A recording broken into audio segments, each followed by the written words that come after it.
Hello dear students, in the previous 13 lectures we had discussed various topics, that is in the unit 1, and from today onwards we will start the unit 2. Okay, so the first topic in unit 2 is the Poisson's and Laplace equation.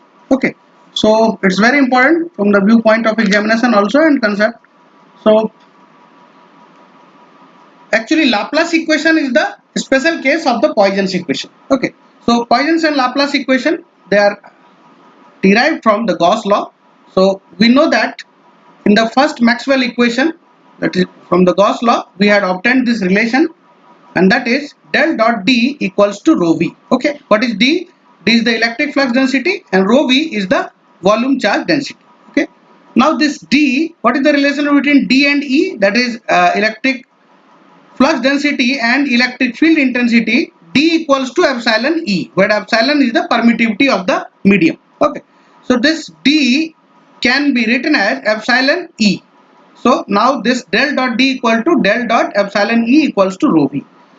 In the previous class we had established the relation between E and V. So E was the electric field intensity and V is your electric potential. So the relation between two is E equals to minus of del V. Okay.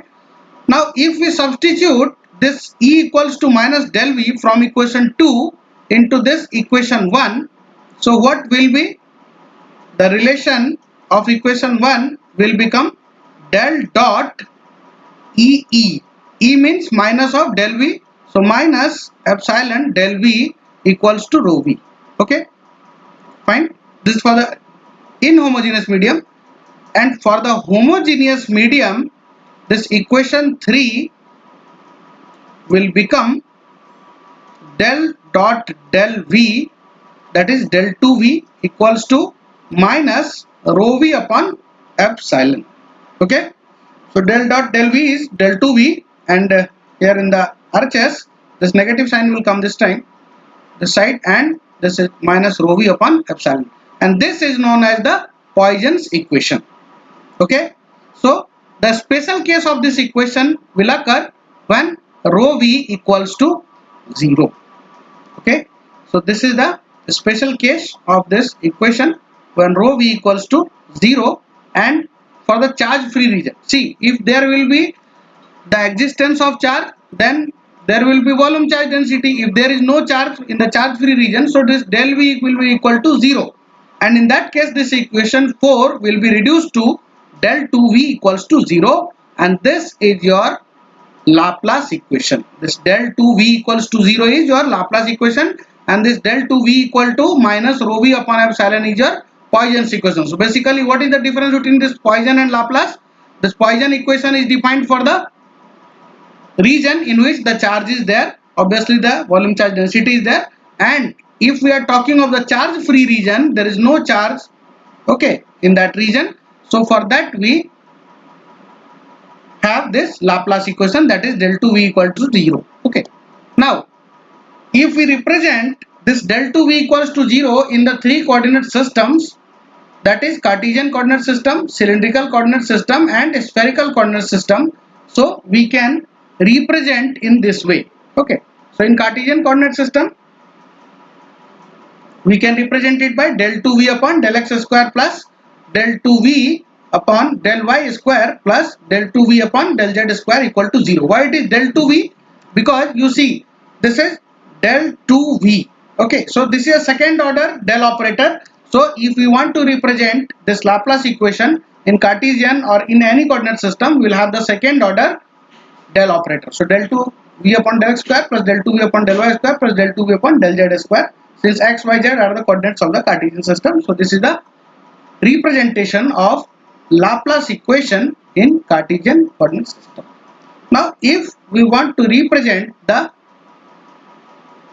Laplace equation in your cylindrical coordinate system, then it will be 1 upon rho del del rho del V upon del rho plus 1 upon rho square del 2V upon del phi square plus del 2V upon del z square equals to 0, and this is your cylindrical coordinate system, right?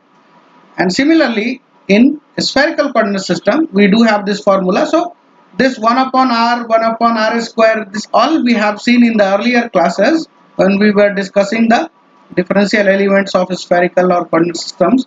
So in this, since it is del to v, so we have this 1 upon r square, and r square is taken inside. So del upon del r square del v upon del r plus 1 upon r square sin theta del theta sin theta del v upon del theta plus 1 upon r square sin square theta del 2v upon del phi square equal to 0. That is in a spherical coordinate. Now uniqueness theorem. What is uniqueness theorem? Since the word uniqueness has been derived from the word unique. Okay. So this theorem deals with the solution of the Laplace equation. So there is only one solution of the Laplace equation, and hence the solution is said as unique. That's why its name is uniqueness theorem. Okay. So now we have to prove this theorem by the contradiction method. Okay. So we know that we have to prove that there is one solution, but since we have to prove by contradiction, so we will assume that we have the two solutions of this Laplace equation, that is v1 and v2. So we have the two solutions. So let us assume that there are two solutions, v1 and v2 of the Laplace equation. Okay. Now if they are the solution, so obviously they will satisfy the Laplace equation. Okay. So what is Laplace equation? Del 2 v equals to 0. If they are satisfying this, then del 2 v1 equals to 0 and del 2 v2 equals to 0. Okay. So this is that. Now v1 equals to v2 on the boundary, because on the boundary obviously both the solutions will be equal. So if we consider the difference between the two, okay, so vd equals to v2 minus v1, and if we take the or represent this relation in the form of this Laplace equation, that means we use the del operator. So this is del 2 vd equal to del 2 v2 minus del 2 v1, and it will be equal to 0 because we know that both are 0. Del 2 v1 equal to 0 and del 2 v2 equal to 0. So 0 minus 0, it is 0. So now vd equals to what? This vd equals to 0 on the boundary. Since del 2 vd is 0, so vd equals to 0 on the boundary. That is, there is no difference between the two solutions v1 and v2. Okay. Now what is divergence theorem? So from the divergence theorem we have seen that the divergence theorem converts this volume integral into surface integral. Okay, this volume integral into surface integral, or vice versa is also possible. Surface integral to volume integral can be converted by the divergence theorem. Okay, now to prove this, let's suppose this A, the vector field A, equals to Vd del Vd, and we use the vector identity. So if we use the vector identity, this del dot A, and what is A? We have assumed Vd del Vd in place of this A. So del dot, and in place of A we will put Vd del Vd. So Vd del Vd. Now del dot Vd del Vd can be written as this using a vector identity. So what we can write this? We will write Vd del 2 Vd plus del Vd dot del Vd. Means like the xy rule. First of all, take x and operate the del on y, and then keep y and operate the del on x. Okay, like we use the differentiation like this, we have formed this identity. Okay, now since this del vd is what? Del 2 vd is what? 0. So this term del 2 vd is 0. So this term is 0, then del dot a equal to what? We have two terms and one term is 0, so del dot a equals to del vd dot del vd. Okay, now we will substitute this del dot a, okay, in the above equation, in this equation. Okay, del dot a dv equals to a dot ds integral. In this equation, if we substitute the value of this del dot a, then this volume integral will become del vd dot del vd dv, and in the right hand side we use the value of a. So what was a? We assumed vd del vd, so it is vd del vd dot ds. Okay, now you see here in the right hand term, in the surface integral, you see Vd and del Vd. But here Vd is 0. We have this Vd is 0 on the boundary. So if it is 0 on the boundary, so obviously what will happen? This surface integral will become 0. So in the left hand side, del Vd dot del Vd dv, this will be equal to 0. So that's why del Vd square dv equal to 0. And if this integration, if you talk of the integration, it is always positive. So del Vd equals to 0. If del Vd is equal to 0, then Vd equal to V2 minus V1 equals to constant everywhere in V. Okay. So through this theorem, by proving this del Vd equal to 0, we come to the conclusion that Vd equals to V2 minus V1. The difference between the two solutions is constant everywhere on the V. So this is your uniqueness theorem. That is, if a solution to Laplace equation can be found that satisfies the boundary condition, then the solution is unique. Okay. So that's why its name is uniqueness theorem. It has been uniqueness theorem has been derived from the word unique, since it has a unique solution. That's why the solution to this Laplace equation is named as uniqueness theorem. So in this way we can come to the conclusion that it has unique solution. Okay. Now moving on to the next topic, that is an electric dipole and flux lines. Electric dipole is what? Electric dipole is formed when 2 point charges of equal magnitude but opposite sign are separated by a small distance. Okay. So 2 point charges means what? We have the 2 point charges. Let's say one charge is this and another charge is this. Okay. And we have this. So one charge is your plus q and another charge is your minus q. Okay, and both are separated by some distance. Okay, and let's say there is a small r distance between them. Okay, so this is the arrangement of this dipole. Okay, so two charges, that is q, equal in magnitude, both are capital Q represented capital Q, and opposite in sign, that is one is plus q and minus q and separated by a small distance r. So that is your electric dipole. Okay, now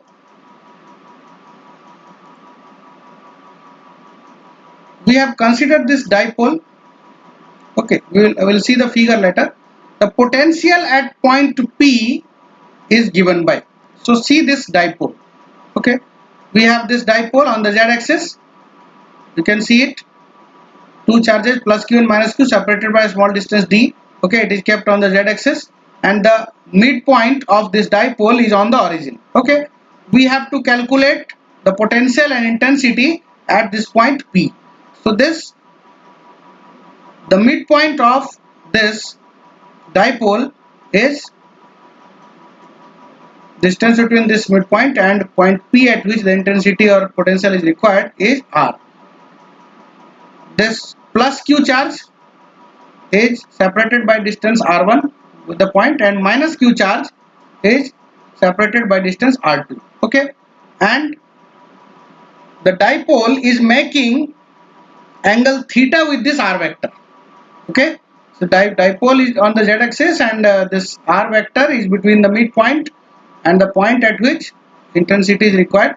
So there is an angle theta between this r and this dipole. Okay, so for plus q charge it is r1, for minus q charge it is r2. So if we want to write the potential, so in the earlier class I had discussed, if we have 2 points and we have to write the potential, then q upon 4 pi epsilon 0 1 upon r1 minus 1 upon r2. Okay, if you separate it, it will be q upon 4 pi epsilon naught r1 minus q upon 4 pi epsilon naught r2. Okay, now if we further simplify it, it will be r1 r2 in the denominator and this will be r2 minus r1. Okay, now we have to represent it in the spherical coordinate system. r theta phi, because this point P is specified in the spherical coordinate system. So for r1 r2 distance, so if we talk about this r2 minus r1, okay, so what will be the value of this r2 minus r1? This one is r2 and this one is r1, okay, and if we assume that there is angle between theta between them, so we can have this relation. It's not exactly equal to, but it is nearly equal to d cos theta. If we apply the basic trigonometric concept in this triangle, okay, then you will find this r2 minus r1 as d cos theta, okay, and r2 into r1, if we consider both as equal, see this r2 and r1 vector, if we consider both as equal, somewhat equal, then it will be r square. So by these two assumptions we can further simplify it. This v equals to q upon 4 pi epsilon naught, and r2 minus r1, in place of r2 minus r1 we are writing d cos theta, and r1 into r2, it is r square, okay. So this relation is simplified up to this level. Further, this d cos theta equal to what? Since there is cos theta, and cos theta comes when the dot product is there. So obviously d dot ar is the unit vector. So d dot ar, d cos theta can be written as d dot ar. So if we further simplify it, d ar magnitude 1 and the angle between them is cos theta. So d cos theta equal to d dot ar can be written, and here this is z. Since the dipole is on the z axis, so d equals to daz. Now what is dipole moment? Dipole moment equal to the product of charge and the distance between them. So q into d.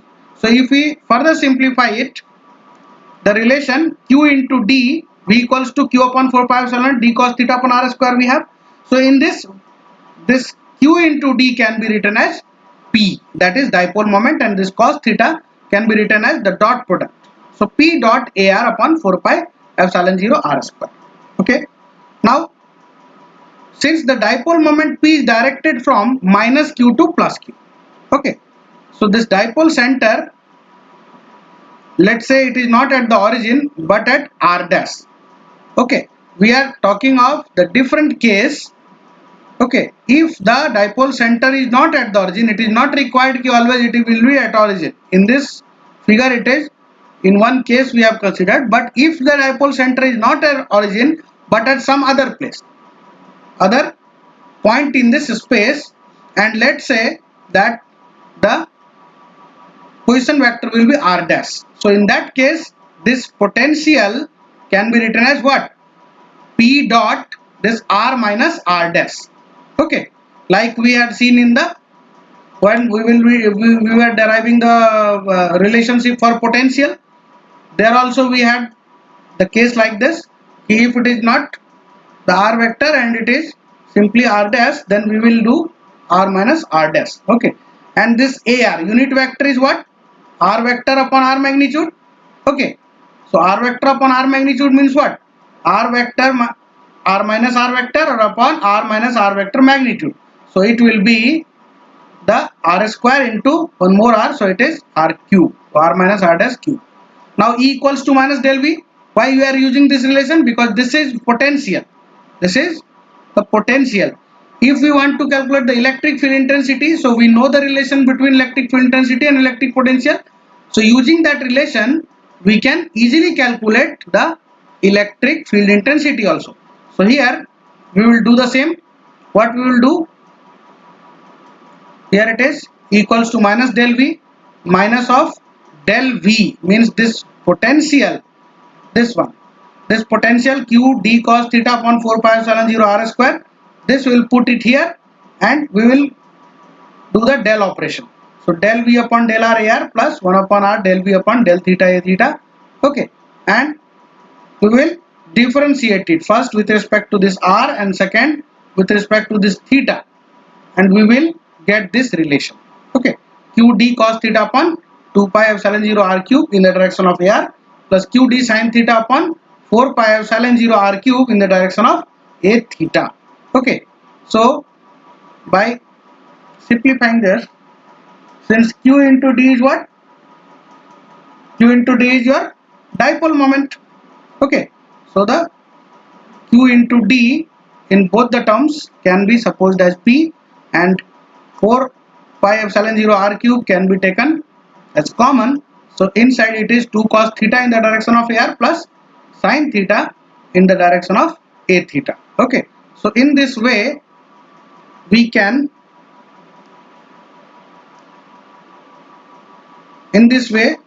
have this potential and electric field intensity due to an electric dipole, okay, at some point P in the space. Fine.